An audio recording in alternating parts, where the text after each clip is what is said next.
Hello guys, তো আমরা চলে এসেছি বাড়িতে। আমরা তো মাইথনের সব কিছু ভিডিও তোমাদের সাথে শেয়ার করেছিলাম। তো আমরা বাড়িতে এসে আবার রাতে বাড়িতে পিকনিক করছি। তো তার জন্য দেখো কাঠ চলে এসছে, এদিকে ইটও সাজানো হয়েছে, বারবিকিউ হবে, এদিকে বাজারও চলে এসছে। তো এবার আমরা সবজি কাটবো, এখানে বেগুনি হবে, এদিকে আমরা সবজি কাটছি, দেখতেই পাচ্ছি সবাই মিলে।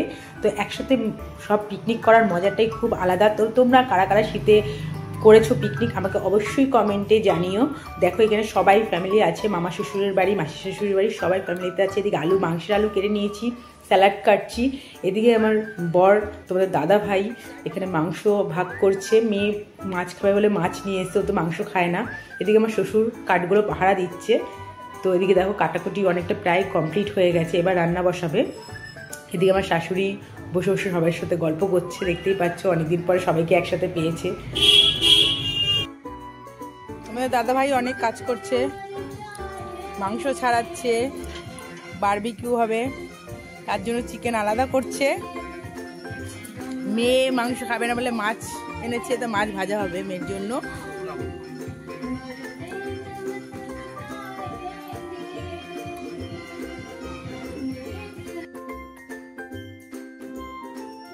তো গাইস দেখতেই পাচ্ছ আলু মাংসের ভাজা হয়ে গেছে, এবার মাছ ভাজা হচ্ছে বাচ্চাদের জন্য, যারা যেন মাংস না খাবে তার জন্য মাছ ভাজা হচ্ছে। তো অবভিয়াসলি আমার মেয়ে তো খায় না। এদিকে দেখো দুই বোনে মনে খেলাধুলা করছে, ওটা আমার ননদের মেয়ে ছিল আর আমার মেয়ে দুইজনে খেলা করছে। আর এদিকে আমি বারবিকিউর সব কিছু মিক্সড করে রাখছি, ম্যারিনেট করে রাখবো।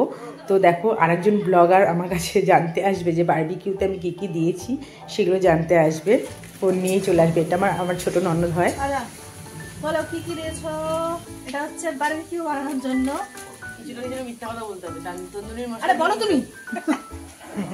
মিট মশলা, আদা রসুনের পেস্ট, জিরের গুঁড়ো, তন্দুরি মশলা, তন্দুরির মশলা, এগুলো দিয়ে মিক্স করে রাখছি।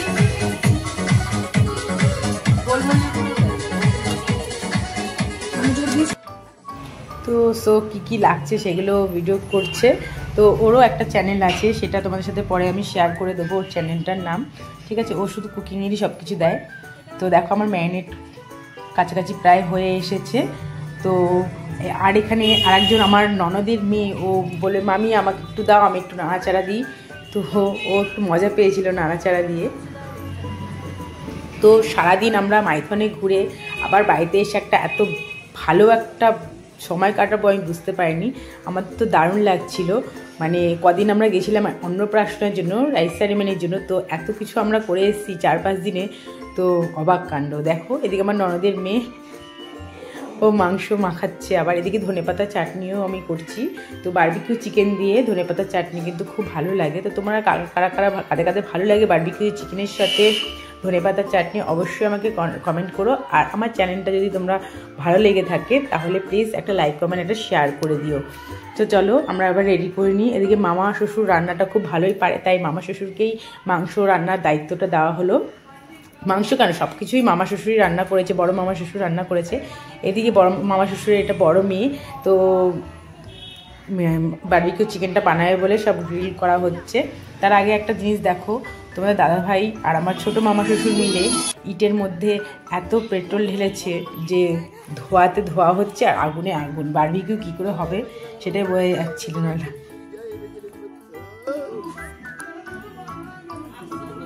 জয় বাবা বিশ্বকর্মা। আগুন পাচ্ছি নাকি বন্ধুদি করতে গিয়ে এরকম আগুন চলে যাবে কেউ বুঝতে পারেনি। বারবিকিউ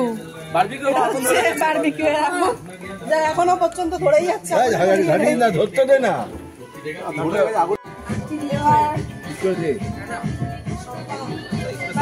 হবে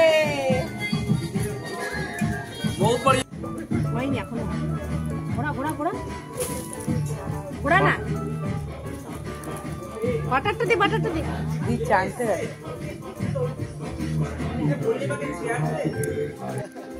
সো ফ্রেন্ডস দেখো নতুন হাতে নতুন কারিগর। তো দেখতেই পাচ্ছ কিভাবে আগুনটা ধরে গেছিলো। এরকমভাবে কেউ বারবিকিউ বানায় না, তো নতুন কারিগর হলে যা হয়। কিন্তু বাস ঠিকঠাকই ছিল, ভালোই হয়েছে খেতে। মানে এত ভালো হয়েছিল এরকমভাবে করাতেও যে আবার মাংস রাত্রে আবার 12টার সময় মুরগির দোকানে গিয়ে আবার লোককে তুলে আবার চিকেন নিয়ে এসছে। মানে অনেকে শর্ট পড়ে গেছিলো, অনেকে পায়নি, তার জন্য আবার কিনে এনেছিল, আবার আমাদের দ্বিতীয়বার করে বানানো হয়েছিল। তো আমাদের তো পুরো রান্না পুরো কমপ্লিট হয়ে গেছে। মামা ওদিকে বেগুনি করেছিল, মাংস করেছিল আর মাছ ভাজা করেছিল। তাহলে এখন আমাদের খাওয়ার পালা। তো তোমাদের এইভাবে শীতকালে কারা কারা পিকনিক করেছো অবশ্যই আমাকে কমেন্টে জানিও। তো দেখো আমরা এবার খেতে বসে পড়ি, আর বড়দের সবাইকে খেতে দিয়ে দিচ্ছি আর বাচ্চাদেরও খাইয়ে দিচ্ছি। তারপরে সবার খাওয়ার পরে আমরা লাস্টে ছেলেরা আর আমরা যারা আছি তারা করবো। এদিকে মামা শ্বশুর দেখো মানে এত ঠান্ডা পড়েছে, আসানসোলে খুবই ঠান্ডা ছিল। এদিকে আমার দেওর সবাইকে সার্ভ করছে। তোমাদের দাদাভাইও আজকে কাজ করেছে, আমার দেওরও অনেক কাজ করেছে, ও সার্ভ করছে। ওদিকে তোমার দাদাভাই আমার ননদ সবাই একসাথে বসবো বলে দাঁড়িয়ে আছে। তো চলো আমরাও এবার খেয়ে নিই। তো আজকের জন্য টাটা, আর ভালো থেকো, সুস্থ থেকো। আর কিন্তু আমাকে কমেন্ট করে জানাতে কিন্তু ভুলো না যে তোমাদের আমাদের এই পিকনিকটা, রাতের পিকনিকটা কেমন লাগলো তোমাদের, অবশ্যই আমাকে জানিও। তো সুস্থ থেকো, ভালো থেকো, আবার তোমাদের সাথে দেখা হবে কোনো নেক্সট ব্লগে। চলো টাটা।